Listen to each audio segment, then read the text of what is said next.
بسم اللہ الرحمن الرحیم۔ السلام علیکم ورحمۃ اللہ وبرکاتہ۔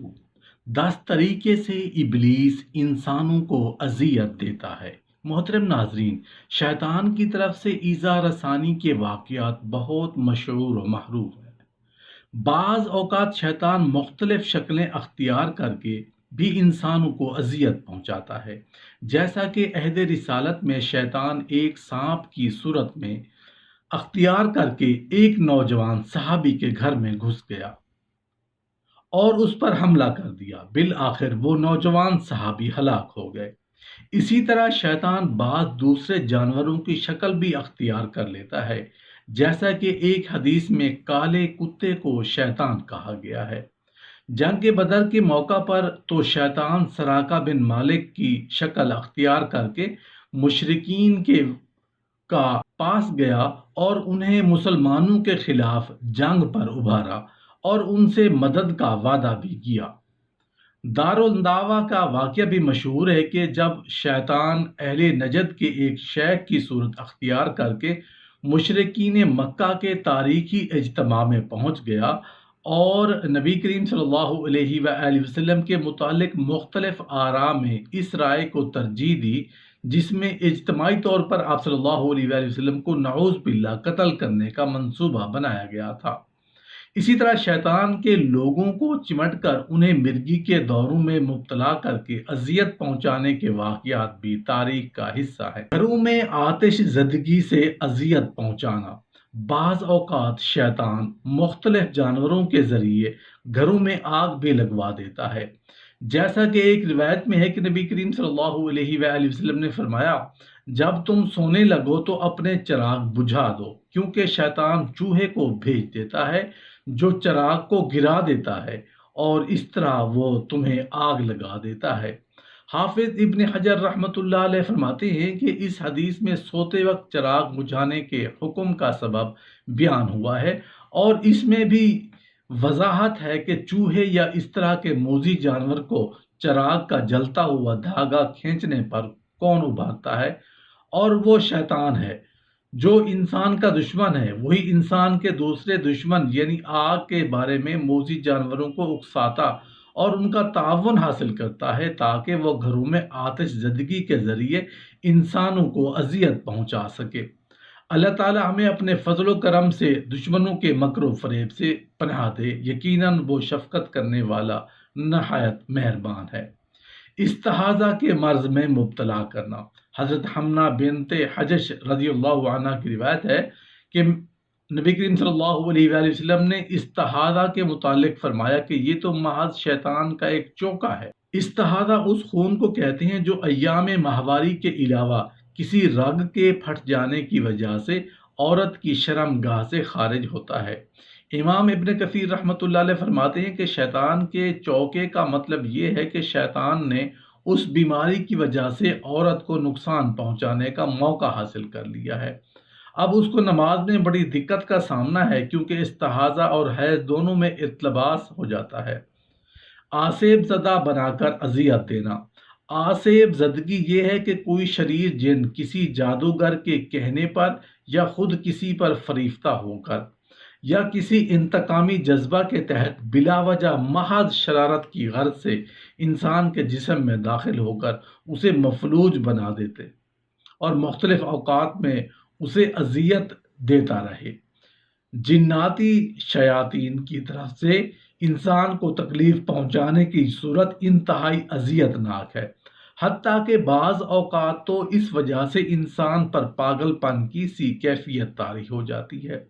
بعض اوقات اس میں کھڑے ہونے کی سکت بھی نہیں رہتی اور کبھی اسے مرگی کے دورے جیسے دورے بھی پڑنا شروع ہو جاتے ہیں۔ نو مولود کو تکلیف پہنچانا۔ حضرت ابو ہریرہ رضی اللہ عنہ سے مروی ہے کہ نبی کریم صلی اللہ علیہ وآلہ وسلم نے فرمایا کہ مریم اور ان کے بیٹے عیسیٰ علیہ السلام کے علاوہ ہر پیدا ہونے والے بچے کو شیطان چھوتا ہے اور شیطان کے چھونے کی وجہ سے وہ چیختا ہے۔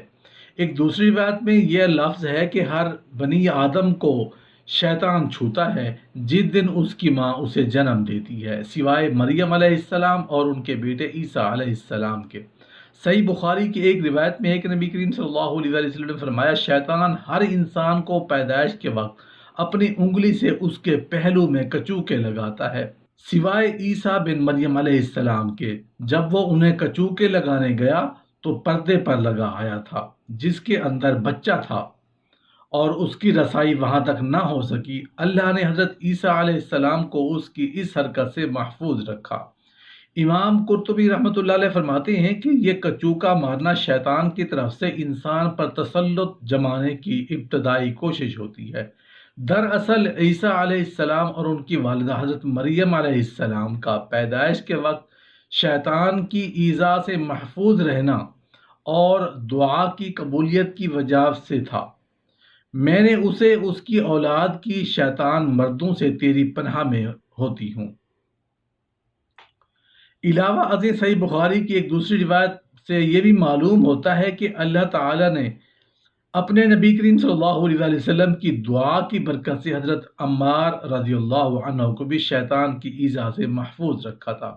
جیسا کہ علقمہ رحمۃ اللہ علیہ سے مروی ہے کہ میں جب شام کو آیا تو میں نے 2 رکعت نماز پڑھ کر ایک دعا کی، اے اللہ مجھے کوئی نیک ساتھی عطا فرما۔ پھر میں ایک قوم کے پاس آیا اور ان کے مجلس میں بیٹھ گیا۔ تھوڑی دیر بعد ایک بزرگ آئے اور میرے پاس بیٹھ گئے۔ میں نے پوچھا یہ کون بزرگ ہے؟ لوگوں نے بتایا کہ یہ حضرت ابو درداء رضی اللہ عنہ ہے۔ اس پر میں نے عرض کیا کہ میں نے اللہ تعالیٰ سے دعا کی تھی کہ مجھے کوئی نیک ساتھی عطا فرما، تو اللہ تعالیٰ نے آپ کو مجھے عطا فرمایا ہے۔ انہوں نے دریافت کیا کہ تمہارا وطن کہاں ہے؟ میں نے کہا عرض کیا کوفہ سے ہوں۔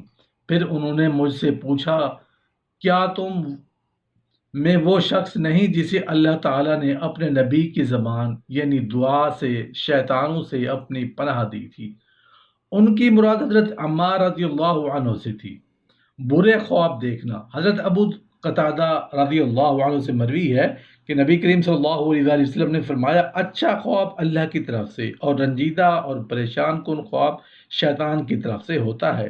ایک روایت میں ہے کہ رسول کریم صلی اللہ علیہ وسلم نے فرمایا خواب 3 طرح کے ہوتے ہیں، ان میں سے ایک قسم وہ ہے جو شیطان کی طرف سے ہولناکیوں پر مشتمل ہوتی ہے تاکہ وہ اس کے ذریعے اولاد آدم کو غمگین کرے۔